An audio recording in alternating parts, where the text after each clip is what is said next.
Hello అండి. నా పేరు సుజాత. ఈరోజు నేను గరం మసాలా ఎలా తయారు చేసుకోవాలో చూపిస్తాను. ఇది ఇంట్లో చేసుకోవడం చాలా సింపుల్ అండి. బయట కొనే వాటిలో ఏమేమి మిక్స్ చేస్తారో తెలీదు. సేఫ్ కాదు. సో, నేను ఇంట్లోనే తయారు చేసుకుంటాను. ఇంకా చాలా వెళ్తాయండి దీంట్లోకి. ప్రస్తుతానికి నా దగ్గర లేవు. ఉన్న వాటితో కూడా చేసుకోవచ్చు. నా దగ్గర దాల్చిన చెక్క ఉంది.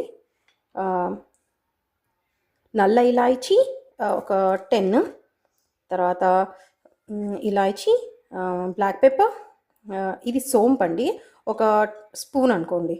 ఇది షాహీ జీరా, ఇది కూడా ఒక స్పూన్. తర్వాత ఇవి స్టార్ అనీస్, ఇది జీరా, ఇది జాపత్రి ఆర్ మేస్ ఒక 5 or 6. ఇది నట్మెగ్ అండి ఒకటి. తర్వాత ఇవి లవంగాలు ఒక స్పూన్. తర్వాత ఒక 1.5 స్పూన్ ధనియాలు, ఒక 7-8 అనుకోండి, 7-8 ఆకులు. ఇవన్నీ పాన్ మీద స్లో రోస్ట్లో చేసుకోవాలి. స్లో రోస్ట్ చేసుకున్నాక నేను మీకు చూపిస్తాను ఎలా చేసుకోవాలో చూపిస్తాను. రోస్ట్ చేసుకునే ముందు దాల్చిన చెక్కను ఇలా చిన్న చిన్న పీసెస్గా చేశాను, సో దట్ మంచిగా రోస్ట్ అవుతాయని.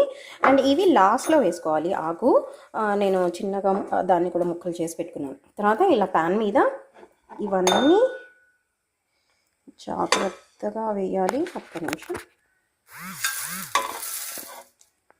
ఇలా వేసుకున్న తర్వాత దీన్ని చక్కగా స్లో రోస్ట్ చేసుకోవాలి. ఎంత కలర్ఫుల్గా ఉందో కదా. ఇంకా దీంట్లో చాలా వేసుకోవచ్చండి. జాపత్రి, ఇంకా జాపత్రి కాదు, ఇది డ్రైడ్ రోజ్ పెటల్స్, ఇంకా ఏమేమి మసాలాస్ ఉంటాయో, స్టోన్ ఫ్లవర్ నాతో మిస్ అయింది. ఇలాంటివన్నీ చాలా వేసుకోవచ్చండి. వేసుకొని చక్కగా స్లో ఫ్లేమ్ మీద మంచిగా కాల్చుకోవాలి, అంటే వేయించుకోవాలి. దీంట్లో ఆయిల్ వేయలేదు, ఏమీ వేయలేదండి, జస్ట్ డ్రై రోస్ట్ అనమాట. బాగా రోస్ట్ అయిన తర్వాత నేను మీకు చూపిస్తాను. ఇది చక్కగా వేగిపోయిందండి. మీరు వింటే మంచి చిటపట సౌండ్ కూడా వస్తుంది. ఇప్పుడు ఆకు వేసుకుందాం. ఇందులో మర్చిపోయానండి, నేను కొద్దిగా వాము కూడా వేస్తాను. మంచి ఫ్లేవరు అండ్ డైజెషన్కి మంచిది. అలాగైనా వామ్ని మనం రెగ్యులర్గా యూజ్ చేయొచ్చని. అది మీ డిపెండ్స్ అండి. సోంపు కూడా అందరూ వేస్తారని లేదు. మీకు నచ్చితే వేసుకోవచ్చు, లేదంటే లేదు. It all depends on your taste buds అనమాట. సోంపు కొంచెం తీయటి, కొంచెం లైట్ స్వీట్, కొద్దిగా, చాలా కొద్దిగా వాము. ఇవన్నీ చక్కగా వేయించాలి. ఇప్పటికే అన్నీ వేగిపోయాయి, జస్ట్ ఆకు కొద్దిగా వేగితే దీన్ని చల్లారించనివ్వాలండి. బాగా చల్లారిన తర్వాతే వీటిని మనము గ్రైండ్ పట్టాలి, లేదంటే పొడి ముద్దగా అయిపోతుంది, స్టోర్ చేసుకోవడానికి కుదరదు, వాసన వచ్చేస్తుంది. సో మంచిగా చల్లారనివ్వాలి. ఇది చూసారా, మంచి బ్రౌన్ కలర్ వచ్చేసింది.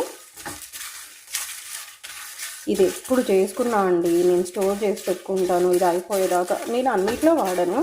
లైక్ మీట్, ఏదైనా మసాలాతో చేసే వంటలలోనే ఇది వెజ్ నాన్ వెజ్ రెండింటికి వాడుకోవచ్చండి. ఇది మంచిగా స్టోర్ చేసి పెట్టుకుంటాను. చల్లారిన తర్వాత గ్రైండ్ చేసేటప్పుడు మీకు చూపిస్తాను. ఈ మసాలా దినుసులన్నీ చాలా చక్కగా చల్లారిపోయాయి అన్నమాట.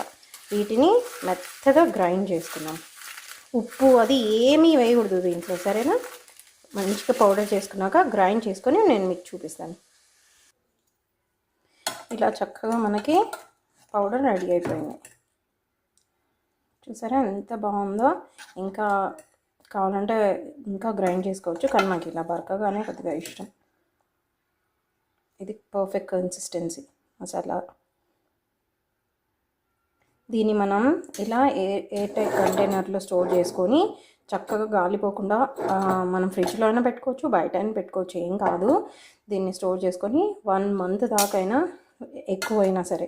నేను యూజువల్లీ నాకు 1 monthలో అయిపోద్ది.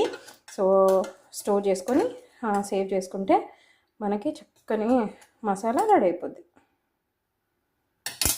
Thank you so much for watching.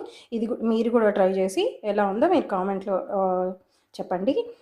ఏమన్నా కరెక్షన్స్ ఉంటే కూడా చెప్పండి, నేను నేర్చుకోవడానికి happy. Thank you so much for watching again.